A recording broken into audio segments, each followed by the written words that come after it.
20절, 21절 말씀 제가 봉독하겠습니다.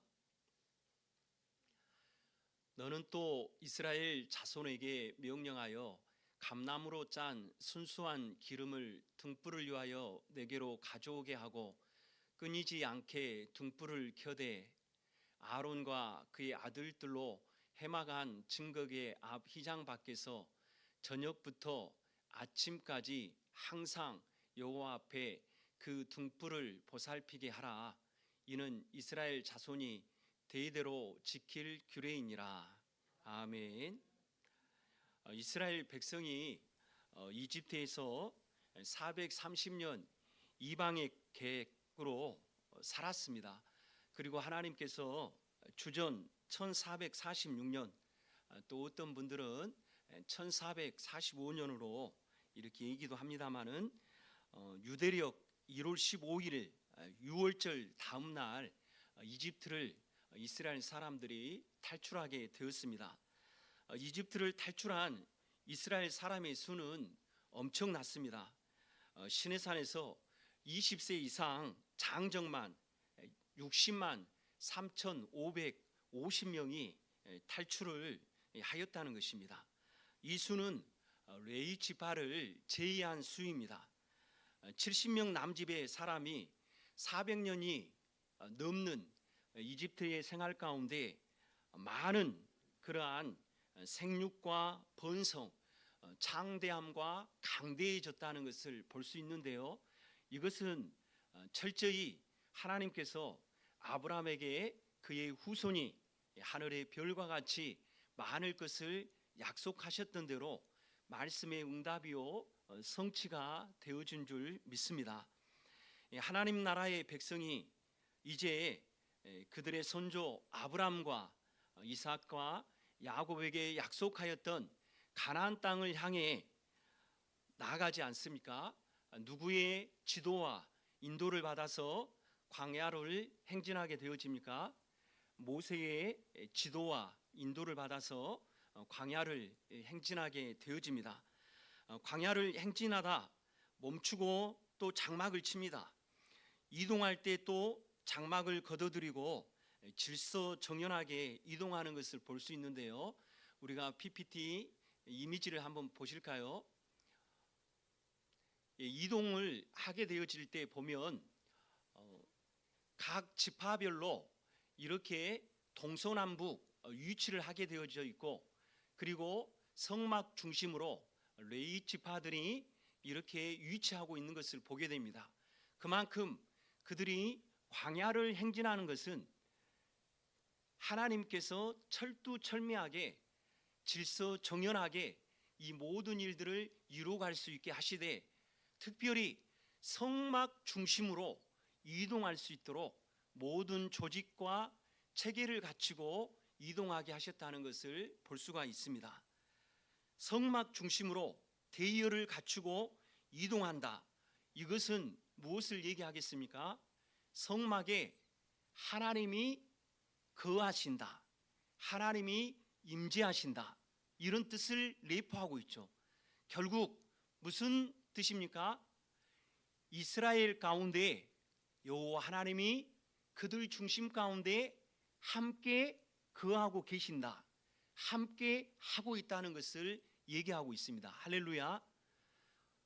그들의 광야 행진은 그들만의 행진이 아니었습니다.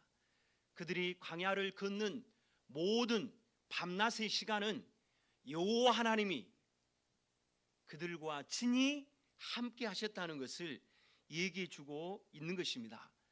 특별히 하나님께서는 성막을 짓도록 모세에게 시내산에서 양식을 보여주시고, 그리고 그 성막의 기구를 어떻게 쓰실 건지 아주 상세하게 모세에게 말씀해 주셨던 것을 알 수가 있습니다.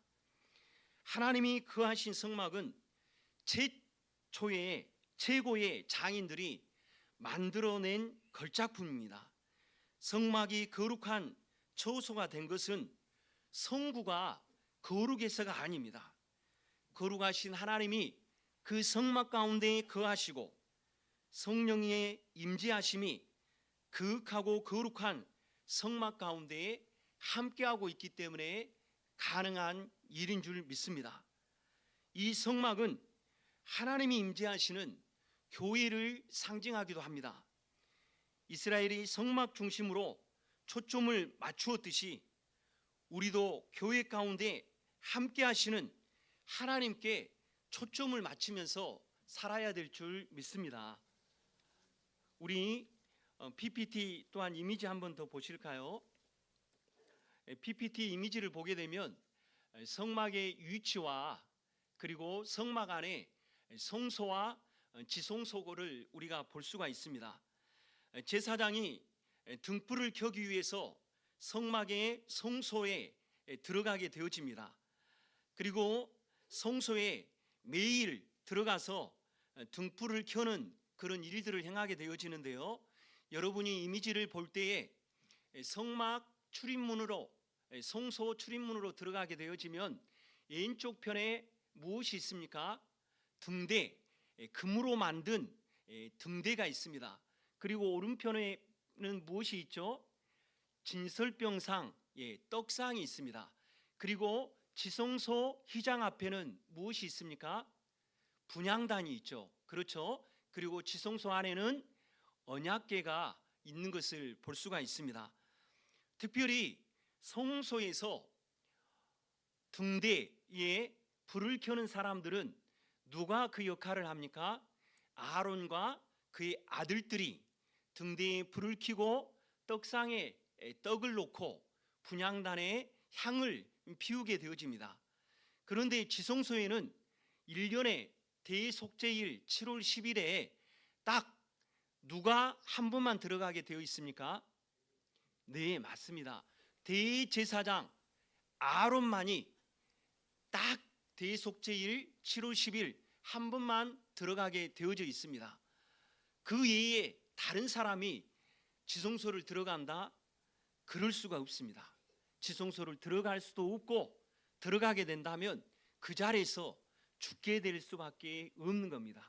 그만큼 엄격하게 성소와 지성소의 규율을 하나님께서 모든 것을 다 이렇게 내려주신 것을 볼 수가 있습니다. 오늘은 특별히 성막 안에 있는 성소의 등대에 등불을 켜는 그러한 내용을 우리가 영적 의미로 이 시대에 어떻게 적용하면 좋을까 알아보았으면 좋겠습니다. 조금 전에도 얘기하다시피 성소의 등대의 등불을 누가 켠다고 얘기하고 있습니까? 아론과 그의 아들들. 아론과 그의 아들들은 아론은 대제사장의 역할을 하고 있고 그의 아들들은 제사장의 직임을 맡는 그 역할을 하고 있습니다. 제사장들이 성소에서 등대에 등불을 켠다라는 것을 얘기하고 있는 것입니다. 이러한 내용을 신약적 의미로 우리가 받아들인다면 베드로 사도가 베드로전서에 말하기를 뭐라고 얘기합니까?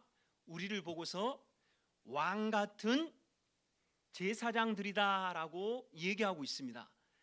우리 그리스도인 곧 예수를 믿는 모든 사람들이 왕 같은 제사장이 되어서 등대에 등불을 켜는 그러한 사역과 그러한 기능과 그 역할들을 넉넉히 이룰 수 있다라고 얘기하고 있는 것입니다.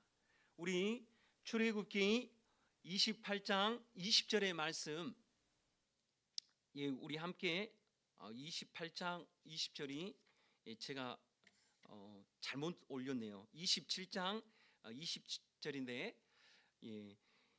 27장 20절 제가 한번 읽어드리겠습니다.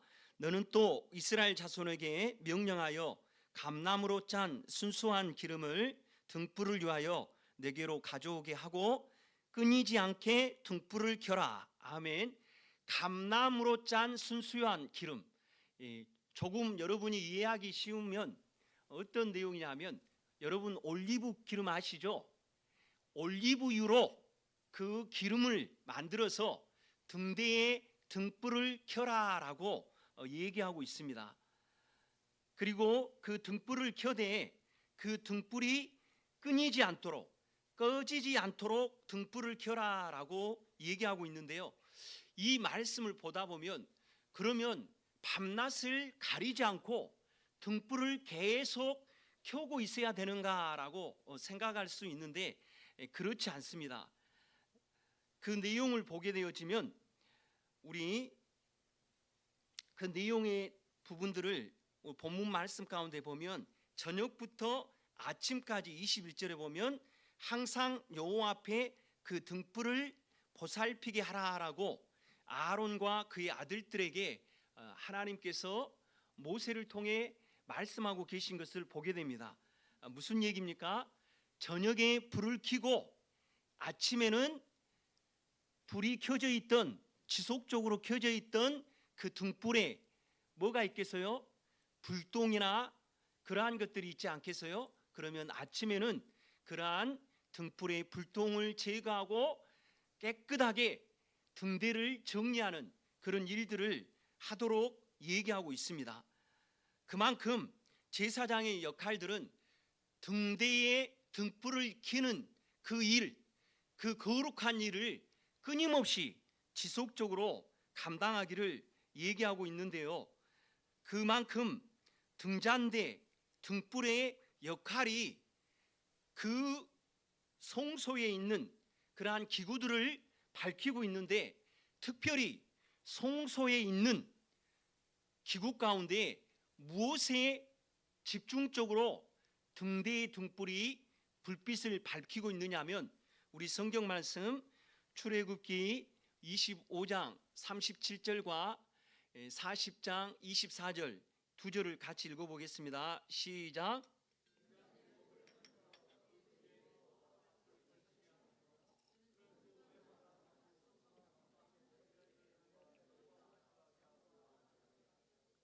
아멘. 등잔대의 등불이 직접적으로 불을 비치는 게 무엇이겠습니까? 그 앞쪽에 아까 뭐가 있다고 했죠? 왼쪽에는 금등대가 있고 오른쪽에는 진설병상인 떡상이 있습니다. 그러면 앞쪽에 있는 곳에 불빛을 비치니까 어디에 비치는 거예요? 직접적으로? 그렇죠. 떡상에 불빛을 직접적으로 비치고 있는 것을 볼 수가 있습니다. 여러분, 떡상하면 문득 신약에 누구를 상징하겠습니까?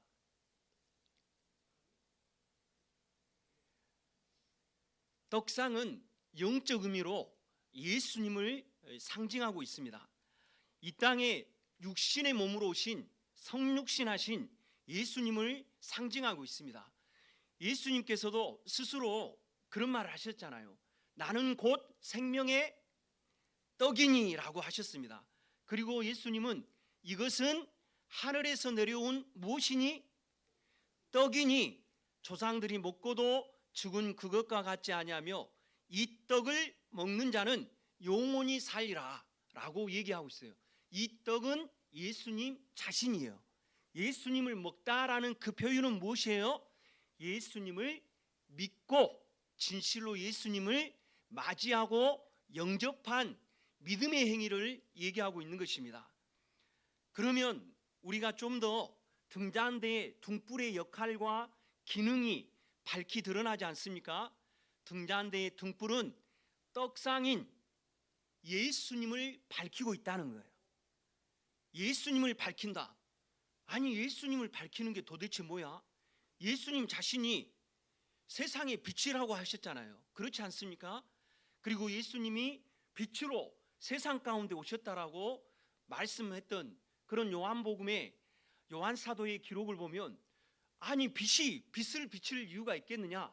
그렇게 우리가 생각해 볼 수 있는데, 예수님은 이 지상의 세계에 오셨습니다. 그리고 지상 세계에서 회개하라, 천국이 가까웠느니라 라고 외치면서 온 성과 촌과 도시를 다니면서 천국 복음을 전파하시고 하나님의 말씀을 가르치시고 병든 자, 약한 자, 마귀와 귀신에게 붙잡혀서 고통당하는 자들을 치료하시고 고치시는 그러한 지상 3대 사역을 감당하셨습니다. 그리고 예수님은 죄로 말미암아 영원한 형벌을 받을 수밖에 없는 인류를 위해 어떻게 하셨어요? 죄인들이 져야 할 십자가를 예수님이 친히 지시고 십자가에 처참하게 돌아가셨습니다. 죽으심으로 끝난 게 아니라 죽은 지 3일 만에 예수님은 다시 부활하셨습니다. 부활하신 예수님은 그냥 부활하시고 곧바로 하늘 보좌로 올라가셨습니까? 아니잖아요.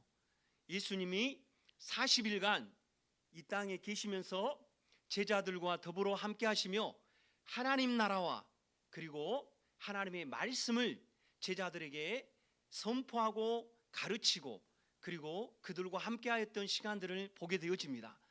그 이후에 예수님께서는 하늘로 올려 가시고 하늘 보좌 가운데 계시며 하늘과 땅에 있는 모든 존재하는 것들로부터 영광과 존귀와 찬송을 받으시기에 부족함이 없는 하나님으로 존재하고 계십니다. 할렐루야.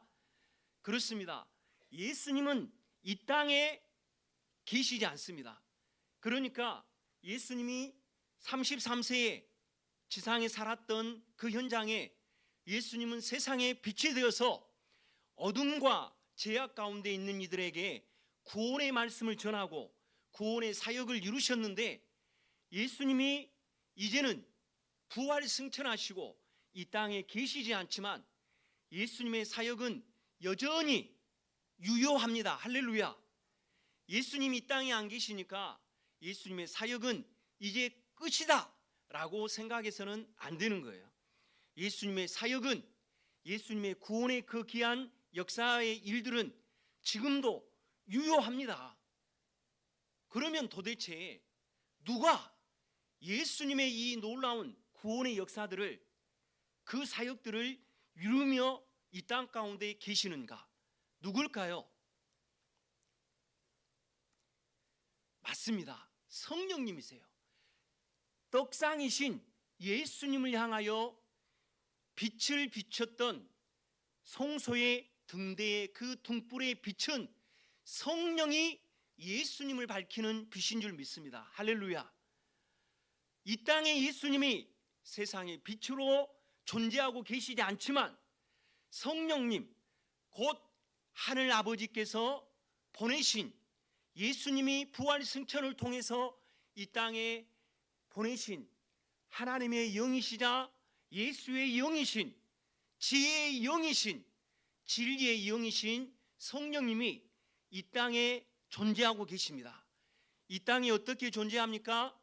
예수를 믿는 모든 자들에게 내주하고 계신 줄 믿습니다. 할렐루야. 그래서 성경의 바울사도는 뭐라고 얘기해요? 우리의 몸을 거룩한 성령이 거하시는 성령의 전이다 라고 얘기하고 있어요. 우리의 몸이 성전이다 라고 얘기하고 있는 거예요.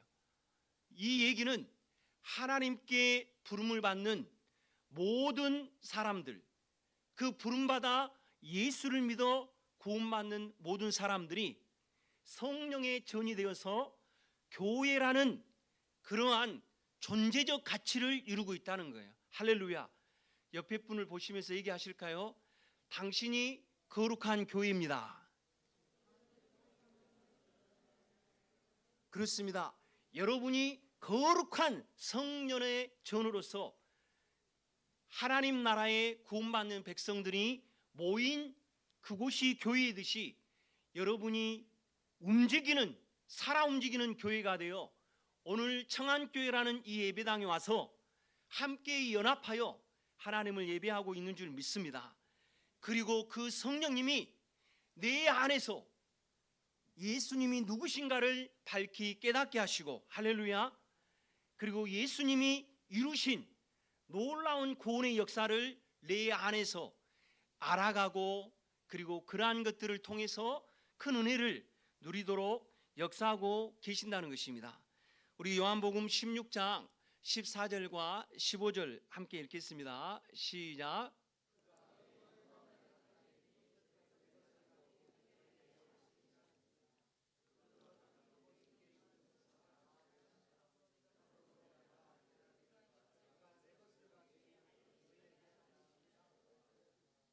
아멘.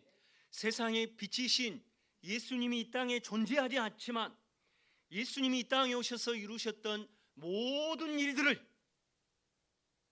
가감하지 않고 하나님이 보내신 성령께서 예수님의 영광을 친히 우리 가운데 나타내고 계신 줄 믿습니다. 그리고 그분은, 성령님은 자신의 마음대로, 자신의 의지대로, 자신의 뜻대로 우리를 조종하시지 않습니다.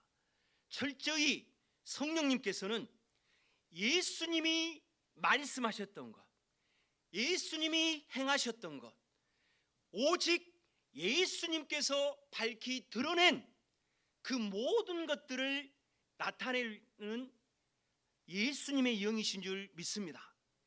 성령님 스스로 그 마음대로, 성령의 의지대로 모든 일을 행하는 게 아니라 철저히 아버지의 뜻과 성자이신 예수님의 뜻만을 순전히 이루시는 분이 성령이세요. 아멘이시죠? 그래서 우리가 예수를 믿게 되어지면 내 안에 예수가 계신다라고 얘기하는 것은 예수의 영이신 성령이 내 안에 계시니까 예수가 거한다라 해도 지나친 말이 안 되는 것입니다. 그리고 그 성령님은 친히 우리로 하여금 말씀을 읽을 때 말씀을 깨닫게 하십니다. 할렐루야. 말씀을 깨닫게 한다는 것은 놀라운 은혜이고 축복인 거예요. 우리가 고등학문의 그런 어떤 실력을 갖고 있지 아니할지라도 성경을 읽을 때, 말씀을 들을 때 이 말씀이 내게 주신 하나님의 말씀으로 깨달아지고, 그리고 내 안에 뉘침이 있다면 성령이 역사하고 계시는 거예요. 아멘이시죠? 내가 말씀을 읽을 때 이 말씀이 내 마음에 와서 내 삶의 변화를 일으키고 나의 생각과 나의 마음에 변화를 일으킨다. 그것은 성령이 내 안에 역사하고 계신다는 증거인 줄 믿습니다. 그만큼 성령은 이 땅에 사는 그리스도인들에게 위대한 일을 행하고 있습니다. 성령이 우리 안에 밝히 일하실 때마다 우리는 예수님의 십자가의 죽음이 은혜 안에서 깨닫게 되어지고 예수님의 부활이 진실로 믿어져 영원한 생명을 누리는 이 삶이 얼마나 축복되고 감격의 일인지 알게 되어진다는 것입니다. 하지만 나의 신앙생활이 가면 갈수록 예수 그리스도의 구속의 십자가, 예수 그리스도의 부활이 퇴색되어지고 자꾸만 신앙생활에 안개가 자욱하게 낀 것처럼 답답하고 보이지 않는다면 내 안에 성령의 역사가 자꾸만 식어져 가고 있다는 것을 발견해야만 할 것입니다. 성령이 우리 안에 밝히 역사하지 않으면 믿음 생활에 기쁨이 사라집니다. 성령이 우리 안에 밝히 역사하지 않으면 기도의 능력이 사라집니다. 성령이 우리 안에 충만하게 역사하지 않으면 봉사하고 헌신하고 충성하는 이 모든 신앙의 삶이 지겹고 따분하고 억지가 되어지고 마지못해서 이루어지게 되어져 있는 거예요. 성령이 예수님을 밝히시는 것처럼 내 안에 거하는 하나님의 영이신 성령이 살아 역사하셔서 충만하게 역사할 때 예수님의 놀라운 그 은혜가 우리 안에 풍성하게 역사하는 줄 믿습니다. 그래서 바울 사도는 에베소서 5장 18절에 뭐라고 얘기하냐면 술 취하지 말라. 이는 방탕한 것이니 오직 성령의 충만함을 받으리라라고 얘기하고 있습니다.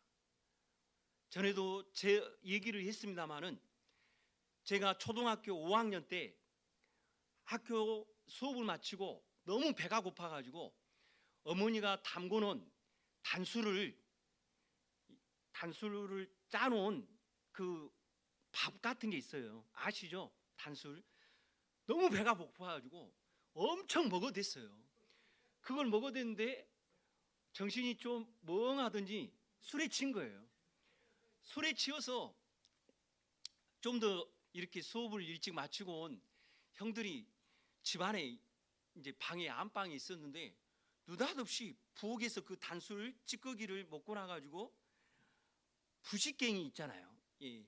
옛날에 그 부직갱이는 나무 부직갱이도 있는데 자꾸 이제 나무 부직갱이를 자꾸 가마 이쪽에 불가마에 넣으면 자주 타니까 이 나무에 쇠를 박아가지고 부직갱이를 길게 만든 게 있어요.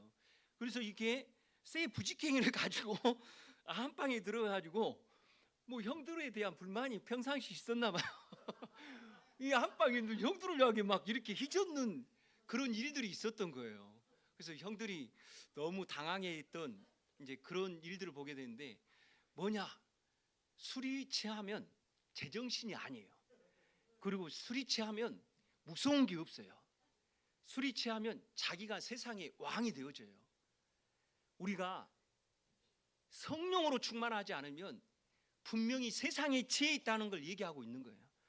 여러분 세상에 취해 있는데 주님의 말씀을 읽을 때 은혜가 되겠습니까? 예배를 드릴 때 내 마음에 하나님의 울림이 있고 하나님의 감동이 있고 주님이 나를 향하여 내 삶에 개입하고 계시고 내 삶을 향한 새로운 계획들에 대한 그러한 꿈들이 내 마음과 생각에 자리할 수 있겠어요? 자리할 수 없는 거죠. 성령으로 충만하지 않으면 우리는 세상에 젖을 수밖에 없는 거예요. 하지만 성령이 충만하면 우리는 성령의 열매를 맺을 뿐만 아니라 그 일들로 인해서 예수께서 원하시는 기뻐하는 신앙의 삶을 살아가게 되어지고 예수님을 닮아가는 그러한 풍성한 은혜의 역사가 우리 안에 일어나게 되어지는 줄 믿습니다. 그러므로 우리는 예수님을 닮기 위해서 예수님을 더 진실되이 알기 위해서 그리고 성경의 말씀이 예배의 시간이 기도의 시간이 봉사의 시간이 내 능력 내 힘의 역사가 아니라 그분의 이름의 능력으로 힘입어서 감당할 수 있도록 성령 충만해야 될 줄 믿습니다. 성령 충만하기 위해서 어떻게 해야 되겠어요? 성령의 충만함을 구하라. 할렐루야. 식사하실 때 식기도를 하듯이 매일 하나님 내게 성령의 충만함을 주옵소서. 할렐루야. 성령이 나를 다스려 주시고 성령이 나를 통치하여 주시고 성령이 나를 인도해 주십시오. 성령님을 통해서 예수님을 더욱 깊이 알기를 원합니다. 성령님을 통해서 예수님을 깨닫고 예수님을 더욱 사랑하고 더욱 알아가게 하기 원합니다. 이 성령의 사역이 성령의 역사가 내 안에 충만할 수 있도록 매일 밥 먹듯이 성령의 충만을 구하는 우리 청안의 가족들이 되기를 원합니다. 우리가 성령이 충만케 되어지면 우리 안에 어떤 역사가 일어났냐? 골로새서 3장 16절 17절의 말씀 함께 읽겠습니다. 그리스도의 말씀이 모든 지혜로 피차 가르치며 권면하고 시와 찬송과 신령한 노래를 부르며 감사하는 마음으로 하나님을 찬양하고 또 무엇을 하든지 말에나 일에나 다 주 예수의 이름으로 하고 그를 힘입어 하나님 아버지께 감사하라. 할렐루야.